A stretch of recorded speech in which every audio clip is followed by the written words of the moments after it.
जय हिंद दोस्तों, वंदे मातरम। बहुत ही महत्वपूर्ण सूचना है। इजराइल का मोसाद एक एजेंसी है, खुफिया एजेंसी, जिन्होंने फिर एक बार प्रूव कर दिया कि वर्ल्ड में उससे बड़ा कोई भी खुफिया एजेंसी नहीं है। वहीं दूसरी तरफ इजराइल ने भी प्रूव कर दिया कि वो जो कसम खाता है वो उसे चाहे मरते दम तक क्यों ना हो, वो मिट क्यों ना जाए, उसे निभाता है। सेम कहानी उन्होंने ईरान की राजधानी तेहरान में किया। मोसाद जो कि फिलिस्तीन का एक बहुत बड़ा आतंकवादी संगठन है, जिन्होंने इजराइल के अंदर घुस के 1200 आदमियों को मार दिया था। कुछ आदमियों को, औरतों को, उन्होंने बच्चों को बंधक बना के अपने पास कैद रखा था, जिसे अभी तक नहीं छोड़ा है। लेकिन इजराइल की प्रधानमंत्री नेतन्याहू ने कसम खाया था कि हम इनको मिट्टी में मिला के रख देंगे। उसी तरह उन्होंने सबसे पहले गाजा पे अटैक किया। गाजा को दो भागों में बांटा, उत्तरी गाजा और दक्षिणी गाजा। बांटने के बाद अपना ऑपरेशन चलाया। ऑपरेशन चलाने के बाद वहां पे सबसे पहले 19 अप्रैल को मोसाद का जो मेन लीडर है इस्माइल हनिया के पोता और पोती को मारा। वहां पे पोता और पोती को मारने के बाद इस्माइल हनिया को बुरी तरह ढूंढा जा रहा था। जैसे बिल्ली जो है ना चूहे को ढूंढता है, सेम इस्माइल हनिया को ढूंढा जा रहा था। आखिर उन्होंने ढूंढ लिया। इस्माइल हनिया जो है ईरान के पनाह में रहता था। ईरान का जो राष्ट्रपति पहले था इब्राहिम रईसी का सांठगांठ जो था हनिया के साथ था। जो इब्राहिम रईसी बताता था हनिया को, वही हनिया करता था। लेकिन इजराइल के आगे हनिया को मारने से पहले एक बहुत बड़ा बाधा आ रहा था, ईरान का राष्ट्रपति इब्राहिम रईसी के कारण वो हनिया को नहीं पार पा रहा था।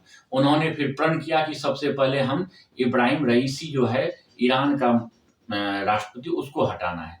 और उन्होंने जहाज का क्रैश करवा के वहां के राष्ट्रपति इब्राहिम रईसी को हटाया रास्ते से। अभी कुछ ही दिन हुआ था इब्राहिम रईसी को हटाए हुए। अभी देखिए आज उन्होंने जो इस्माइल हनिया नाम है, वो उसका जो मोसाद का चीफ है, उसको ठोक दिया। और सबसे ज्यादा ईरान का राजधानी तेहरान और तेहरान का जो सबसे खुफिया जगह है, जो सेफ जगह है, वहां पे इस्माइल हनिया रहता था और वहां जाके ठोक दिया। ठोकना तो एक दिन पहले था, लेकिन जब उस राष्ट्रपति से मिलने, नया राष्ट्रपति का चुनाव हुआ था ईरान में, चुनाव में वहां का नया राष्ट्रपति नियुक्त हुआ था, जिसका नाम था मसूद पेजेस्कियन। उस मसूद पेजेस्कियन के ताजपोशी में वो गया हुआ था वहां पे कल, और वहीं पे मोसाद जो था उनको ठोकने वाला था, लेकिन वहां से किसी तरह बच के निकल गया। फिर तेहरान में अपने आवास पे था वो, और मोसाद की नजर उस पे बनी हुई थी। मोसाद ने समय देखा। मोसाद का जो, जिसने इस्माइल हनिया को मारा, उसका जो लीडर कमांडर था, वो एक महिला थी और वही पूरा मोसाद एजेंसी को लीड कर रही थी। और उसने ना अपनी जान की परवाह किया, ना अपने देश को शर्म होगा क्या होगा इस किसी चीज की परवाह किया। सीधा इस्माइल हनिया के आवास में घुसा और उसे ठोक दिया। और ये प्रूव कर दिया पूरे वर्ल्ड में कि मोसाद जो चाहे वो कर सकता है। जैसे ये दुनिया में पता चला, ईरान की तरफ से खबर आया, ईरान का जो प्रवक्ता था, कि इस्माइल हनिया मारा गया, वो अपने आवास के ऊपर मारा गया। इससे ज्यादा वो कुछ भी बोल नहीं पा रहा है। पूरे मुस्लिम देश का जो उम्मा, मतलब पूरे मुस्लिम देश का जो नेता है, वो सारे ईरान के संपर्क में आ गए हैं और इजराइल के विरुद्ध में खड़ा हो गया है।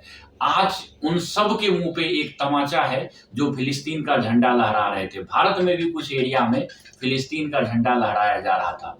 आज वो सर पकड़ के बैठे हुए हैं, आखिर क्या हो गया, एक छोटा सा देश जो है वो हमारा बाप इस्माइल हनिया को मार दिया। कुछ मैं गलत वर्डिंग भी यूज कर रहा हूं, लेकिन यही समझते हैं कुछ आदमी, फिलिस्तीन का झंडा लहराते हैं और इस्माइल हनिया को अपना बाप समझते हैं। और आज वो मारा गया और सभी झंडा सबके पिछवाड़े में घुस गया है आज के डेट में। और पूरे कंट्री, मुस्लिम कंट्री शोक में डूबा हुआ है। आज कोई आपको झंडा फहराते हुए नहीं मिलेगा। आज ना ही कोई हल्ला गुल्ला आपको मिलेगा। कल के बाद देखिएगा कि फिलिस्तीन हम तुम्हारे साथ हैं, ईरान हम तुम्हारे साथ हैं, लेकिन किसी का साहस नहीं होगा कि वहां हम जाके इजराइल के विरुद्ध लड़ाई करें। सब के सब जो है घर के अंदर ही शेर है। वहां जाने के लिए कोई तैयार नहीं है वहां पे। स्वयं तुर्की ने भी ईरान का समर्थन कर दिया है, नाटो देश में भी प्रॉब्लम आ गया है संगठन में, लेकिन इजराइल झुकने के लिए तैयार नहीं है। और स्वयं अभी 4-5 दिन पहले इजराइल के एक स्टेडियम में बम गिराया था। एक आतंकवादी संगठन है हिजबुल्लाह, उन्होंने बम गिराया था जिसमें कि 20 से ज्यादा बच्चे और बूढ़े मारे गए थे स्टेडियम के अंदर। और उसका भी सख्त निर्देश दिया है नेतन्याहू ने कि तुम शुरू किए हो, अंत हम करेंगे और ऐसा बर्बाद करेंगे कि पूरे दुनिया में तमाशा बन के रह जाओगे। जैसे कल ये स्टेटमेंट आया था नेतन्याहू का, और आज देखिए हमास का लीडर